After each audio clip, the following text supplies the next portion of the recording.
Welcome to Remix EQ Live, where we're amplifying equity with a remix of information, interviews, and inspiration. I'm your host, Dr. Erica Tate, and today I'm broadcasting live from Savannah, Georgia, where I live.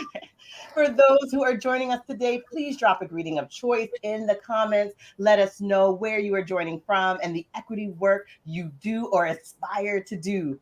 And remember, Remix EQ Live is an experience that's meant to be shared. So I encourage you to hit the share and invite buttons and bring along your people, your network, your family, your friends, your peeps to join our Remix EQ community today.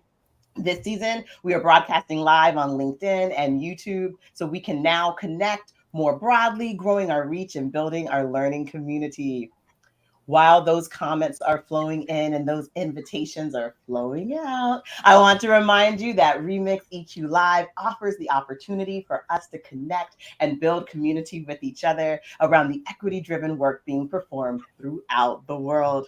And we do this by centering the work. That is, our guests and viewers share examples of what they do in their role or position as a way to illustrate the innovative and effective ways they advance equity in the spaces in which they live, work, and play. So, throughout the show and in the comments, I invite you to also share what you do to make the world a more just place. We're halfway through season 4 of Remix EQ Live. And in this episode, I am interviewing Joy E Triche, founder and board president of Joy for Books, and Leslie Ann Murray, founder and creative director at Black Girl Book Lover. Today we are, at Brown Girl Book Lover. Today, we are discussing how to advocate for diverse authors and books and uplift stories, real, imagined, and for all ages, written by or about Black, Indigenous, or people of color. So let us begin our first ever Remix EQ Live Book Club. So, Joy, I invite you to introduce yourself. And as you do, please share 1 to 2 career twists and turns that have led you to your current role. Absolutely. Thank you so much for having me, first of all.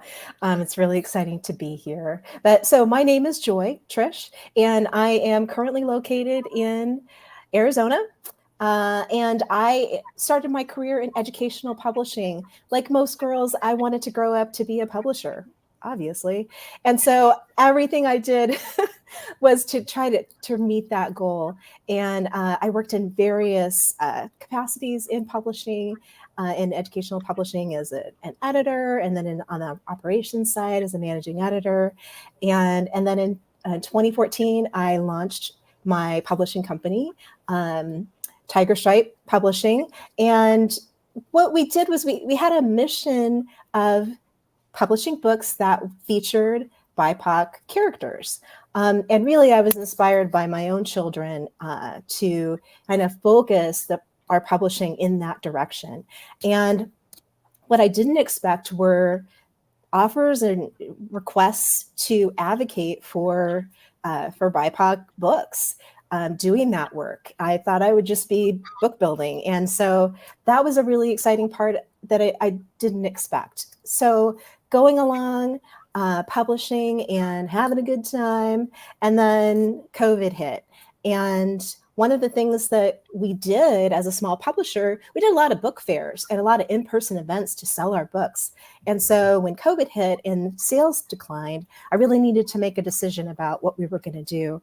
And what I realized was that while I loved book building, it was really the mission of promoting and publishing BIPOC books, children's books in particular, that was really felt like something I needed to continue to do. And so this March, actually, I launched Joy for Books with that mission.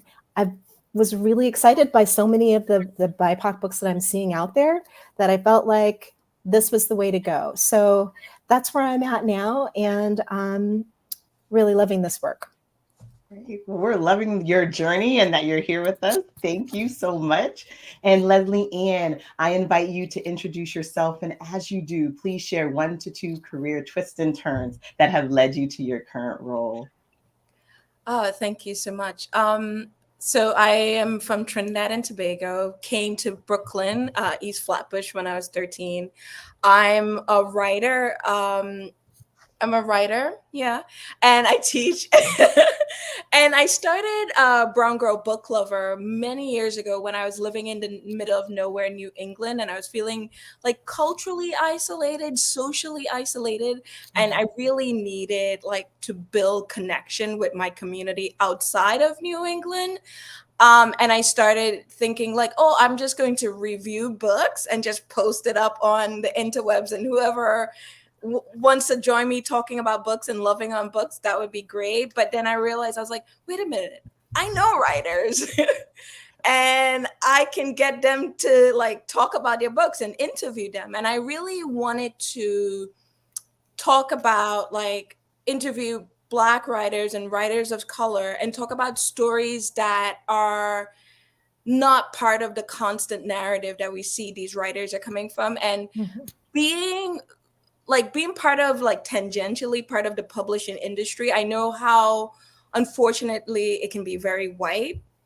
It can be very male, and I really wanted to like highlight the diversity in literature, and that's why I started Brown Girl Book Lover, and then it has blossomed into something really beautiful that it's no longer about me trying to connect with people, which I am, but it becomes like this community effort of highlighting diverse voices, diverse stories, and really just bringing our voices to the center. Ah. Oh, thank you so much. I appreciate you all sharing your journey, providing us insight into like publishing and literary careers, but also helping us like see and understand how your personal passions or your personal missions or the desire to connect has really sparked careers for you, where you are uplifting others and others' work. So thank you so much. And for those who are watching, definitely connect with Joy and Leslie Ann in the comments during the show. Oh, hello, we have Deborah from Bon Air, Georgia, also known as Mom. I love Hello, welcome, welcome. I'm glad you got your invitation. it. For those who are just joining us, this is Remix EQ Live, where we are amplifying equity through a remix of information, interviews, and inspiration. And now that you've had the chance to meet or reconnect with Joy and Leslie Ann, I know you're inviting others to tune in. And of course, I want you to interact with us. So post just to say hello, ask questions, share examples and learnings as we dive into this interview. You are part of our Remix EQ Live experience. So now we center the work. This is an opportunity for us to learn from Joy Triche and Leslie Ann Murray about how they advocate for diverse authors and books. So, Joy, in Yes. your role as founder and board president at Joy for Books, how do you increase representation of BIPOC authors and children's books that feature BIPOC characters? I'm so glad you asked. Um, so at our core, we're a literacy organization, right? So we champion BIPOC children's books as a pathway to literacy. So what we do primarily to achieve that goal is by donating BIPOC books to schools and educational programs that apply to receive them. So in that way, we hope to get more BIPOC books into the schools. And so there's that. But and I know that there's a lot of organizations that do that, and we're really excited to be part of a group of organizations that do that. What because of my background as a publisher and working in the publishing industry, I hope what we plan to do is we kind of do twofold. So we do the advocating outright like that, by getting actual books out there, but in order to the books that are chosen are curated very carefully by our a group of reviewers. So we want to pull some of those small publishers that I mean, for so long, it was the small publishers that were really the ones that were putting out the BIPOC books that were so wonderful, not the big publishers, because they didn't see them making money. And so that's the small publishers. So we want to pull from the small publishers, even self-published authors, and we really want to amplify those voices. So when we put our list together, we pull from those lists, and we really want to get a list together that is really diverse in that way. And so what we do with our annual list is we continue to promote those titles. We want to be another way that people learn about some of the small publishers, some of these authors that are of color that may not have gotten as much press or as much highlight online or whatever. So we want to be an advocate in that way. And then because we purchase those books and then donate them to schools, hopefully we're providing an incentive. We're showing the publishers that these books sell, and you should continue to invest in high quality BIPOC children's books because, I mean, it's dollars and cents. It comes down to, I mean, I know that as publishing, a book has to make money in order to make sense to continue to do similar work. So those are two of the ways that we seek to advocate for BIPOC authors and children's books. And so our list this year, we have 95% BIPOC authors of our 20 titles, and 45% of our books are from small and indie publishers. Oh, that's awesome. Thank you. And then before we have it on the screen, though, I did want a chance, if it's back to school season, you mentioned that educators can apply for the book list.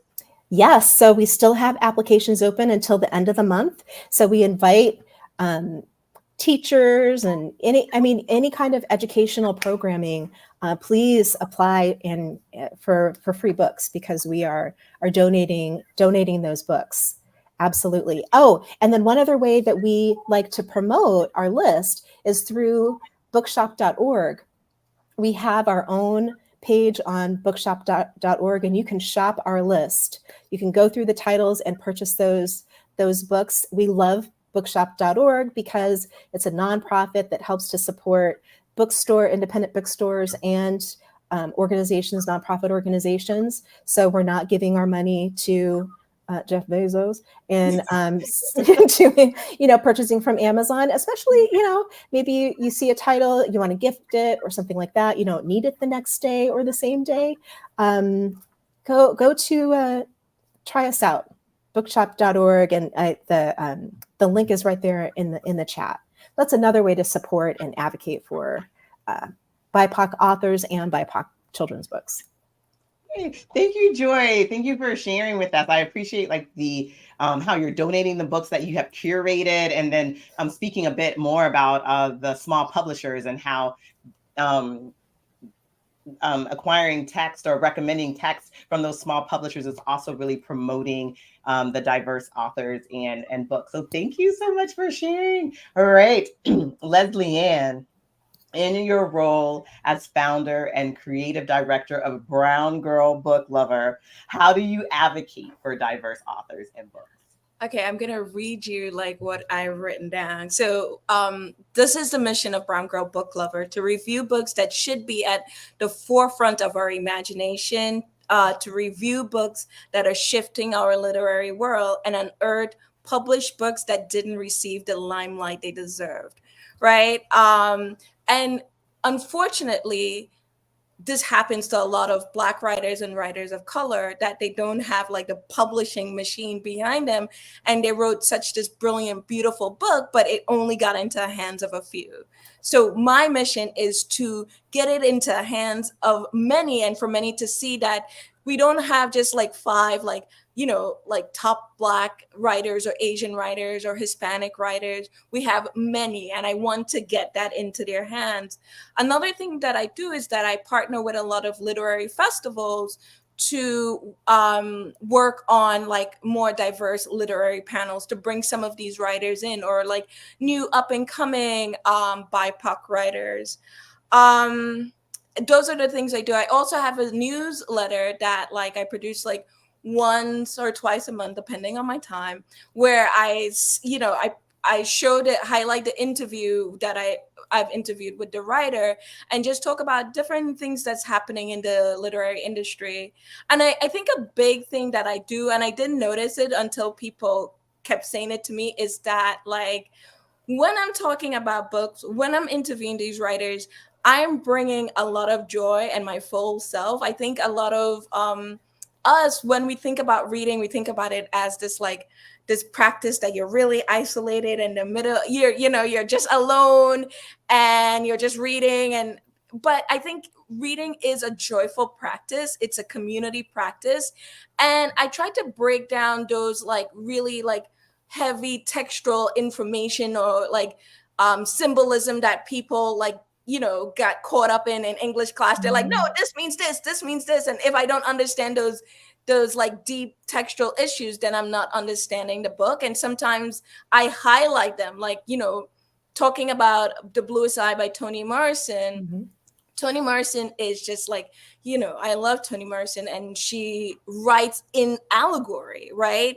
And so for you to like fully understand the book, you have to read it all over and over at a time, and you have to like pull out the allegory. And what I do sometimes is just like pull out an allegory from the book and just present it to people and be like, oh, this means this, right? But there are many ways to read and digest and understand a book, and that's what I want to bring to the forefront. It's not like you don't need to read with a pen all the time and be like, this means this, I'm working on a paper. No, like anytime you come to a book, I read like The Bluest Eye 5 times, and every time I come to the book, I come with a different understanding, a different interpretation, and I want folks to know that. Thank you. I appreciate you, one, saying that reading is a joyful practice, because it's a practice that it's there to bring joy. It's there to add and enrich your life. But I also enjoy how you are trying to make these texts not only like put them out there, but more accessible and understandable, so people can have these conversations about the book, and they can really share with other people what they've learned or what spoke to them in that. So thank you so much. There's so many levels of the ways that you guys are increasing access, making me so happy. So I do appreciate it. And as on our Remix EQ community, we love to shout out and celebrate the works of our guests who come on the show. And as I listen and learn from both of you about your different and multiple ways of advocacy, it really understands the importance of a platform that positions you to amplify others, which you guys have done. So thank you for creating space so we can celebrate with you these important works that you are uplifting. We always like to add examples and strategies and tools to our repertoire as we work to make the world a more just place. It really helps us to connect to and visualize the very important work that you are doing, but also it enables us to learn from and with you about the experiences of the people and places, or like the industries that you all are working in. So Joy, will you share with us 2 characteristics of culturally relevant children's books, and then also share a little bit about what your process is for curating the Joy for Books list, which features these culturally relevant children's books? Yeah, sure. And you know what? So I mentioned how we're seeing, like, since I started Tiger Stripe, and that I was seeing more and more, you go to Target and there's, so many more books, children's books with BIPOC characters on the cover, and that's super exciting. But one thing that I know from having worked in the publishing industry is that just because you've got this beautiful child of color, character of color on your cover, doesn't mean that the inside and that the development, that the story is good, is high quality, is culturally relevant and appropriate. And so 2 of the things that we look for, so we have a deep roster of reviewers that go through and review books. And so this year we had 50 titles and we needed to whittle it down to 20. And so we have a rubric that has like 17 different criteria. And we have our reviewers, we train our reviewers on the criteria and how to review the books. Wonderful reviewers. They were so awesome. So two of the things that we have them look for, of course, representation. We want to make sure that our BIPOC characters are front and center, number one, and that they're not flat characters, stereotypical characters. We want them to have some depth. And that is so important. And it feels like, well, obviously you're going to do that, but that is like number one. And pretty much like if a book doesn't meet that criteria, then they don't continue to even review that book because it's completely irrelevant. But another thing that we look for that kind of surprised some of our reviewers, because most of these books have illustration, when you're looking at a family, a BIPOC family, a Black family in particular, not everybody is the same shade of brown. Not everybody has the same hair texture. And so if you have Black characters in your book, we want to make sure that there's some variation, that you can see the hair texture. It's obvious from the illustration. That's really important. It's like, yeah, you can put people of color in your books, but like make sure that if you're going to do it, that it's real. And so that's a criteria that we look for that's on our rubric that may not be, something that other people would think of, but we felt was really important. And then did I answer your question? So we do have we have reviewers, we go through the books, and then our board makes the final decision about what we're going to do. We have 20 titles each year, and they span from preschool all the way up to 8th grade. So we want to make sure that all ages, all grades have books that they can pull from and be interested, in. Yeah. We also want to make sure the story is really interesting and fun. Story has to be engaging. That's another thing. And one more thing. Sorry. We also want to make sure that not every book is about the struggle, because while we need that, and it's really important, and books are such a great way to inspire conversation, we also don't want to put that like burden on every single book is just about that. Let's have some fun, like everyday stories, like we live our lives, and so we do try to balance that in our list as well. Well, thank you so much for sharing. I love that your criteria, those characteristics are, go deeper than the surface. And I appreciate even the visual representation, because children's books include these illustrations and what it means to represent a family of color from skin and hair. So thank you. That's like insightful. I appreciate it. Welcome. Thank you for asking. All right, Leslie. How do you determine which diverse books and authors to review and interview for Brown Girl Book Lover? And what are your two top selection criteria? Okay, then first. Okay, I'm going to answer that question in a roundabout way. I just want to say that, like, in New York City, where I live, has the second highest percentage of adults lacking basic literary skills, right? And that's in New York City, one of the biggest cities in America, right? So you can't imagine if you go to like a second tier city or a third tier city. And so why books? Why promote literacy? Why promote diverse writers? Why promote reading and writing? It's because it's connected to our politics, our economics, our lives, right? We need our citizens to be like properly educated, to read and decipher and be critical thinking, right?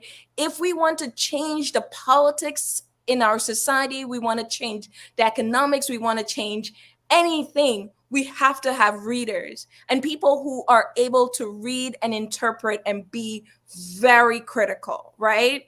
We don't want to just have people regurgitating that information. And that's what reading is. Reading is it's revolutionary, right? And that's why I do this, right? How do I determine the books, the people? a lot of it is just based on what I like. I like books that are shifting our way of thinking, our way of being, helping us to question our society, right? I love Mhm. books that are sometimes are not talking about the normal things, like, like I'm an immigrant, right? But I'm not writing about an immigrant story, and that's okay. And sometimes in publishing, because of the lack of diversity and the lack of nuance, they want an immigrant writer to write an immigrant story. And I love when someone's like, come from Kosovo or Trinidad or Jamaica, and their story is completely different from that experience, right? And it's okay if you write that narrative, but I love books that are just shifting and shaping and helping us to think deeper than ourselves, that like it's not only about us, it's about everyone else. And Toni Morrison, which I'll mention, like does that in a very beautiful way, right? There are a lot of like new Latinx writers like Clavis Natera. She does that in a great way. There's a Ibi Zaboy, this is my girl Ibi Zaboy. She does that, right? And she's like primarily a young adult writer, and she's always like shifting the conversation. Um, so I love people who like writers who are shifting the conversation. What is the book that I just read that I was like, well, I just read Sula for the first time, and I'm like, Hmm. my God, Toni Morrison is a genius, right? Because the book is not the book is telling us how to get away from our binary thinking, right? And it's challenging us, right? So there's black doesn't mean white. And I love books that are having that conversation. Yeah. I don't know. I think this really is book club. It was really great. I love this like idea of like adding narratives to our world and our like how we're thinking about it, like making these shifts, like really pushing us to think, and especially like grounding us in the fact that we're reading to enjoy, right? You said it was a joyful practice, but we're reading also because we need to understand the world around us, and we need to ask questions. And in order to ask questions about things, we need to see more and more things, right? So that we know that things can be different than our existence, or maybe it's just okay that they're the same. But I appreciate all of these things. We're coming into our last part of the show, this shift, and so I'm excited because I have writers and publishers and advocates of books here, and so I think you will really add to the conversation. So sadly, here in the United States, we're in the midst of another movement, to ban books from public libraries and schools about race, certain histories, gender identity, sexuality, reproductive health. The American Library Association reported that prior to 2020, the majority of book challenges were brought by a single parent who wished to restrict access to a book their child was reading. And that in 2022, 90% of book challenges were to censor multiple books. And 40% of those challenges sought to remove 100 plus books at once. And so this movement is organized and it's growing, and the censorship is getting greater. And it's very much a commitment to these false or selective histories, which I think, as you guys were speaking to, really robs our people, our communities of opportunities to build this understanding of the complex relationships that we have with people in place, and sometimes time, right? Depending on what we're reading. And so I wonder, as this movement increases, it's presenting challenges for diverse authors and the books that they're writing.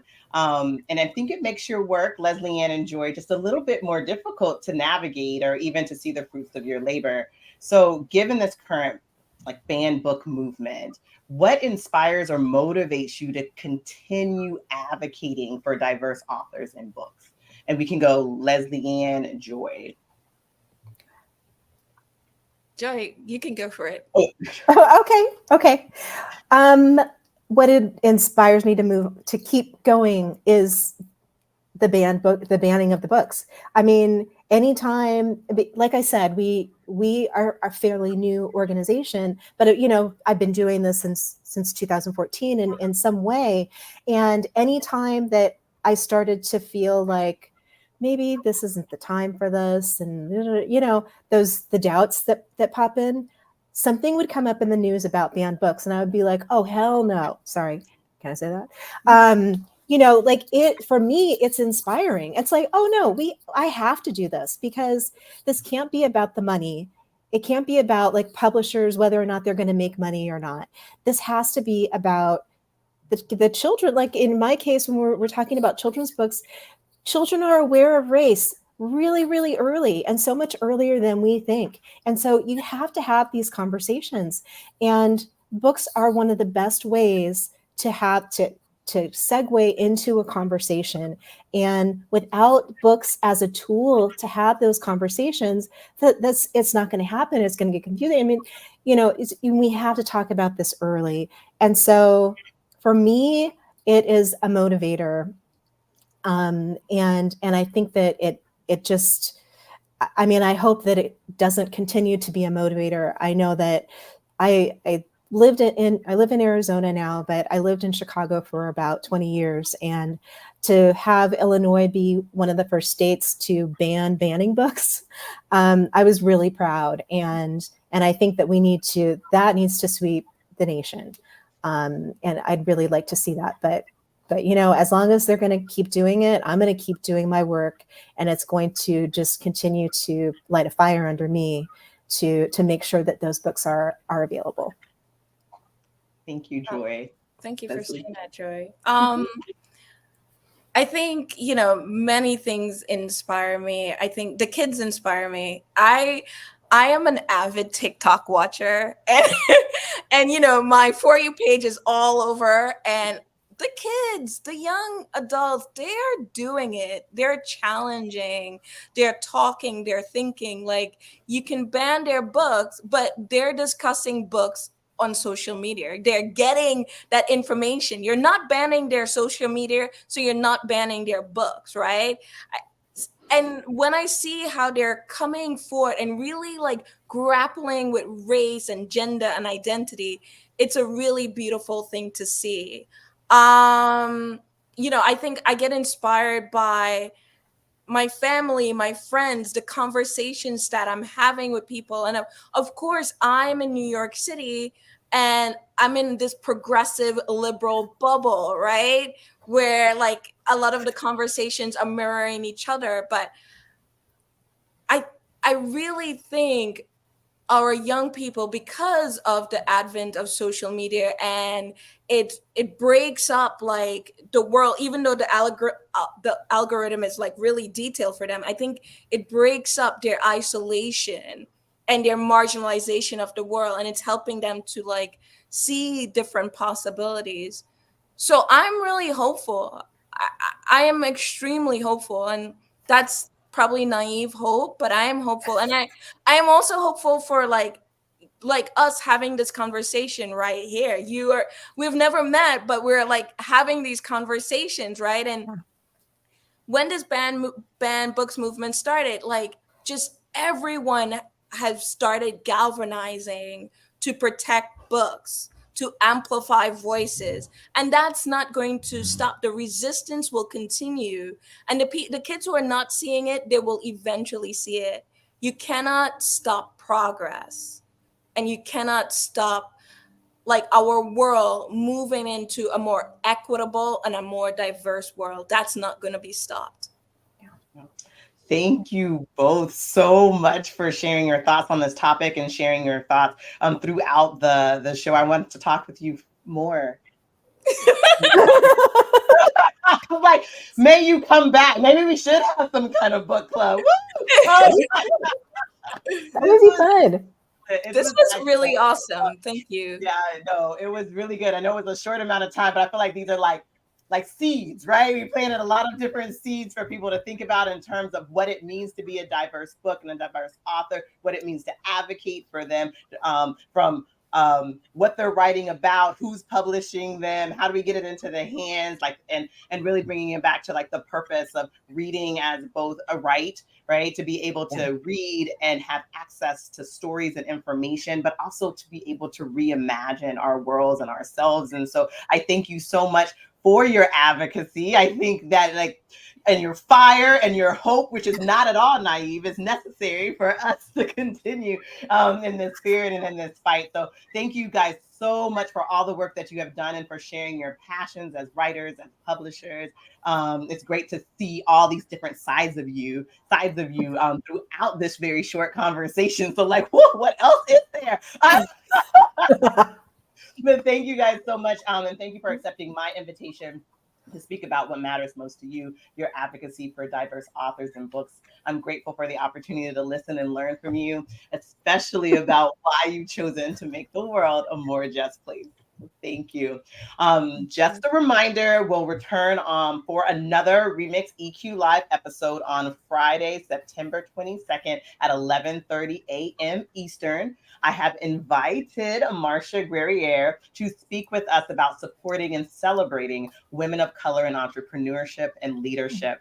So tune in on LinkedIn and YouTube and like and share our upcoming or past shows, and obviously the current one going on right now. So be sure to watch your feed, check your inbox so you have some more information happening. You can also watch, react, comment, and share my recent TEDx talk entitled Building Community to Make the World a More Just Place, which is inspired by our Remix EQ Live experience. Discover new ways to support the Remix EQ community via donation or purchasing some merch to write down all the thoughts from all the books that you read, from all the lists and the interviews that Joy and Leslie have shared with you. And while you're on the show's webpage, please poke around the website and learn more about my business, Blue Knowledge, and our growing family of brands and services, which advance equity in schools and communities through collaborative research, inclusive evaluation, and equity-driven professional learning. You can follow us on LinkedIn and Blue Knowledge YouTube channel. And of course, I invite you to connect with me here in this space or any of these digital streets. Thank you, Remix EQ community, for your engagement, your encouragement, and of course, your rally, which is how we recognize, appreciate, learn, love, and take care of you as you work to make the world a more just place. I'm your host, Dr. Erica Tate, and this is Remix EQ Live. And we'll see you next time.